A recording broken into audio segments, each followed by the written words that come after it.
¿Qué tal, queridos amigos? ¿Cómo estáis? Estamos en Libertad Constituyente Televisión, en Monólogos de Somos Aguas. Aceptamos la sugerencia de que esto no son diálogos porque habla sobre todo don Antonio. Y vamos a hablar hoy del libro de don Antonio de Pasiones de Servidumbre, y en concreto de la pasión de olvidar.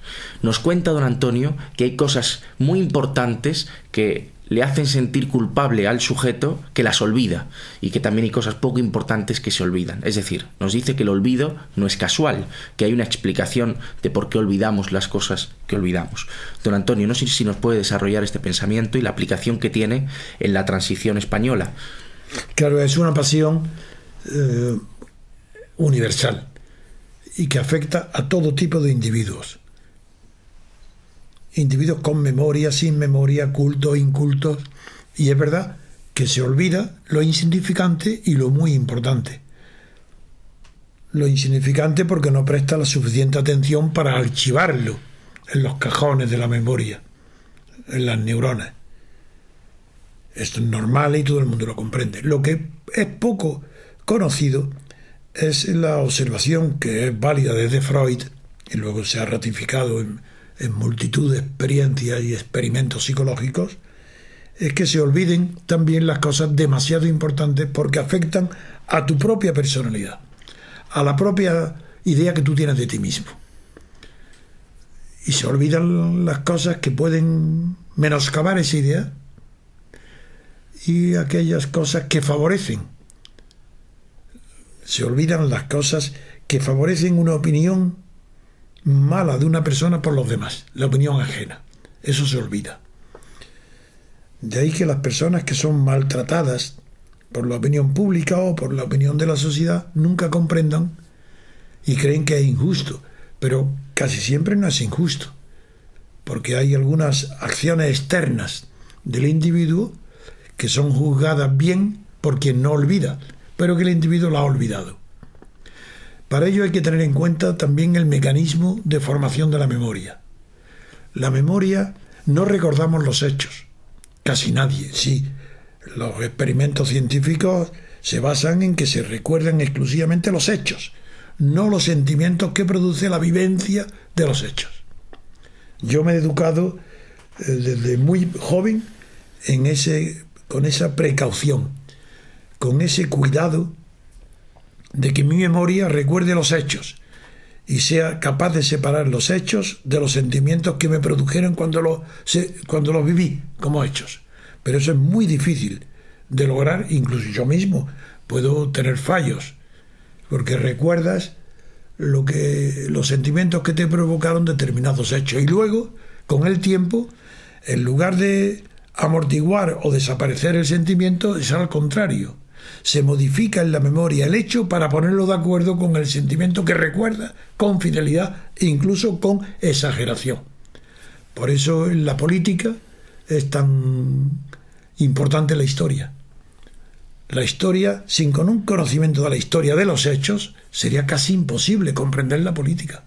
Y por eso hay tan pocos historiadores buenos. Casi todos los historiadores también mezclan el hecho con el sentimiento, porque ellos mismos, cuando su memoria les traiciona, son los historiadores documentalistas, aquellos que, incluso ellos, tienen el peligro, pero son aquellos que basan sus relatos históricos en documentos o en arqueologías que son inamovibles, los que son más fiables. Pero incluso el que redacta el primer documento que luego sirve a los historiadores está sujeto a esa ley del olvido de lo pequeño, que para un historiador es grave, porque, por ejemplo, los historiadores que basan la historia en la teoría que se ha llamado de la nariz de Cleopatra, que si no se hubiera enamorado Marco Antonio o César de ella, o el mundo hubiera sido distinto, eso son hechos inolvidables y son pequeños. Pues hay una parte de los historiadores que están formados por esos hechos pequeños que creen que son determinantes para la voluntad de las personas grandes. Eso es un tema. Y otro distinto es el que te olvides de las circunstancias, de los hechos que explicaron una determinada actuación en un momento dado. Luego, como no se recuerdan esas circunstancias en ese momento, se deforma el hecho, porque no acepte ser tan vil y tan cobarde, Y esto pasa con la transición española. La transición española, claro que yo recuerdo la transición española no porque la recuerde, sino porque tengo escrito en el acto lo que pasó. Y no hay nadie que me lo pueda rebatir. Ni un solo historiador, ni español ni extranjero, me puede rebatir un solo hecho de la transición española, porque yo los tengo netamente separados de mis sentimientos. Y ahí están escritos los hechos, que él, por ejemplo, que el rey Juan Carlos no ha sido elegido como rey, eso ¿quién me lo va a discutir? Ha sido elegido una constitución, tampoco ¿quién? No ha sido elegida, ha sido refrendada mediante un sí y un no, una reforma de las leyes franquistas que se le llama constitución. Que no hay separación de poderes, pero ¿quién me va a discutir que los hechos indican que no están separados?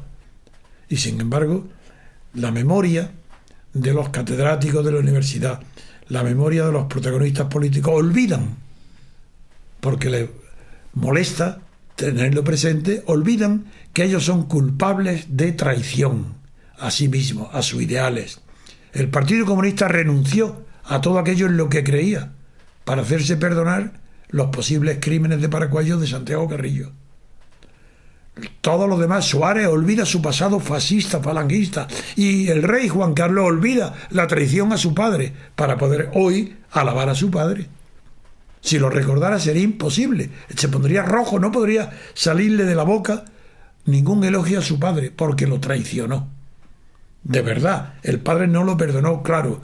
Cuando había pasado un tiempo era rey y dijo viva el rey, y dio un taconazo.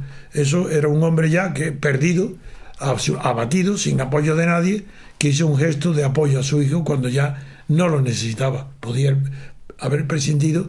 Pues bien, estas pasiones de olvido, yo recuerdo que no las he visto nunca tratadas en la filosofía, ni siquiera en la psicología, como la política obliga al olvido. Pero sí lo pongo directamente en relación en mi libro, en Pasiones de Servidumbre, lo pongo en relación con el perdón, que hay una ley. Para perdonar tienes que no olvidar. Solamente perdona el que no olvida, el que tiene presente la ofensa, el que la recuerda perfectamente y la perdona. El hecho de perdonar contribuye a que luego olvide, pero lo más probable es que tampoco olvide. Lo que es imposible es que haya, que si olvidas, perdones. Si hay olvido, no hay perdón. Y si hay perdón, es que hay olvido. Y esto se olvida, que son cosas elementales. Vuelvo a la transición española, que es lo que interesa de mi persona y de mi charla, y lo que los oyentes y espectadores esperan de mí. Pero digo, Juan Carlos tiene la pasión de olvidar que mató a su hermano con una pistola en la frente, diciendo te mato, y le pegó un tiro y lo mató. Es verdad que casi con toda seguridad, yo no lo sé, creía que no estaba cargada la pistola, pero tiene la pasión de olvidarlo. Tiene la pasión de olvidar que juró fidelidad a los movimientos, a las leyes de Franco, al movimiento franquista, a la falange, y lo olvida.